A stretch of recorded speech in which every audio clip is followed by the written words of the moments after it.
Hi all, welcome back to Hema ಸ್ಟಾಕೀಸ್.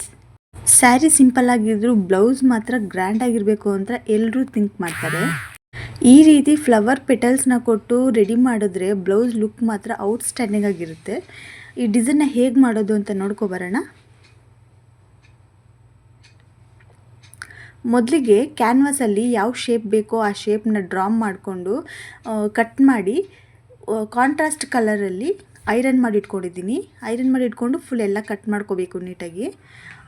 ಅದು ಸುತ್ತಲೂ ಪೈಪಿಂಗ್ನ ಕೊಡೋದ್ರಿಂದ ಸಣ್ಣದಾಗಿ ಕಟ್ ಮಾಡ್ಕೋಬೇಕು. ಕ್ರಾಸ್ ಪೀಸ್ ಕಟ್ ಮಾಡ್ಕೊಂಡಿದ್ದೀನಿ. ಕಟ್ ಮಾಡಿಕೊಂಡು ಅಟ್ಯಾಚ್ ಮಾಡ್ಕೋಬೇಕು.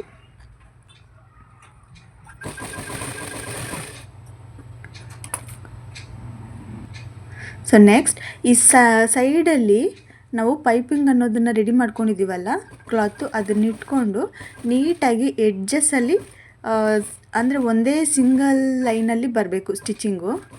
ಆ ಕಡೆ ಈ ಕಡೆ ಆದರೆ ಶೇಪ್ ಹೊರಟೋಗ್ಬಿಡುತ್ತೆ. ಅದರಿಂದ ಸ್ವಲ್ಪ ನಿಧಾನಕ್ಕೆ ಮಾಡ್ಕೋಬೇಕು ಈ ಡಿಸೈನ್ ನಮ್ಮ ಹತ್ರ. ಸೊ ಹೀಗಾದಮೇಲೆ ಕಟ್ ಮಾಡಿಕೊಂಡು ಅದನ್ನು ಟರ್ನ್ ಮಾಡ್ಕೋಬೇಕು. ಸ್ಟಾರ್ಟಿಂಗ್ ನೀವು ಯಾವ ಶೇಪಲ್ಲಿ ಕೊಡ್ತೀರೋ ಎಂಡಿಂಗ್ವರೆಗೂ ನಮಗೆ ಅದೇ ಸೈಜಲ್ಲಿ ಬರಬೇಕು. ಆಗ ಫ್ಲವರ್ ಪೆಟಲ್ಸ್ ಅನ್ನೋದು ತುಂಬ ನೀಟಾಗಿ ನಮಗೆ ಹೈಲೈಟ್ ಆಗುತ್ತೆ.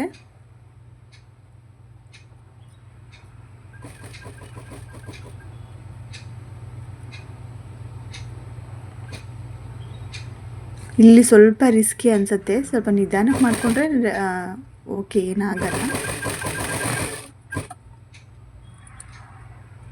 ಈಗ ಸೈಡನ್ನ ಎಡ್ಜಸ್ನ ಕಟ್ ಮಾಡಿಕೊಂಡು ಈ ಥರ ರೆಡಿ ಮಾಡ್ಕೊಂಡು ಇಟ್ಟಿದ್ದೀನಿ.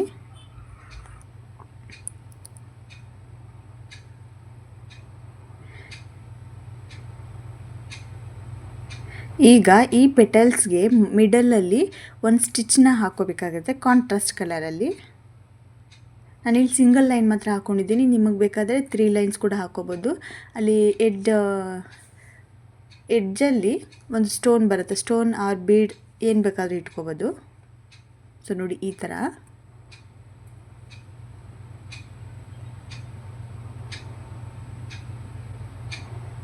ನಾನು ಸ್ಲೀವ್ನ ಈ ಶೇಪಲ್ಲಿ ಕೊಟ್ಕೊಂಡಿದ್ದೀನಿ.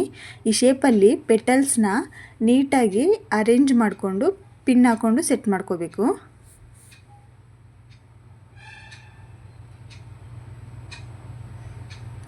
ಫಸ್ಟು ಈ ಥರ ಸೆಟ್ ಮಾಡಿಕೊಂಡು ಆಮೇಲೆ ಸ್ಟಿಚ್ ಮಾಡ್ಕೊಳ್ಳಿ, ಚೆನ್ನಾಗಿ ಬರುತ್ತೆ.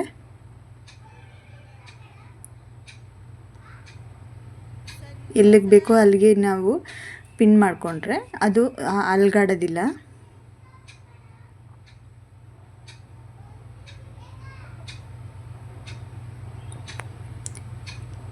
ಈಗ ಸ್ಟಿಚ್ಚನ್ನು ನಾನು ಮುಗಿಸ್ಕೊಂಡಿದ್ದೀನಿ.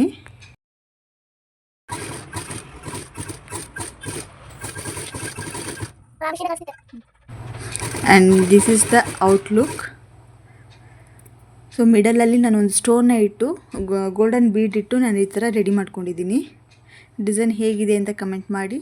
ಸೊ ಈ ಡಿಸೈನ್ ಇಷ್ಟ ಆಗಿದ್ದರೆ ಸಬ್ಸ್ಕ್ರೈಬ್ ಮಾಡಿ, ಸಪೋರ್ಟ್ ಮಾಡಿ. Thank you for watching.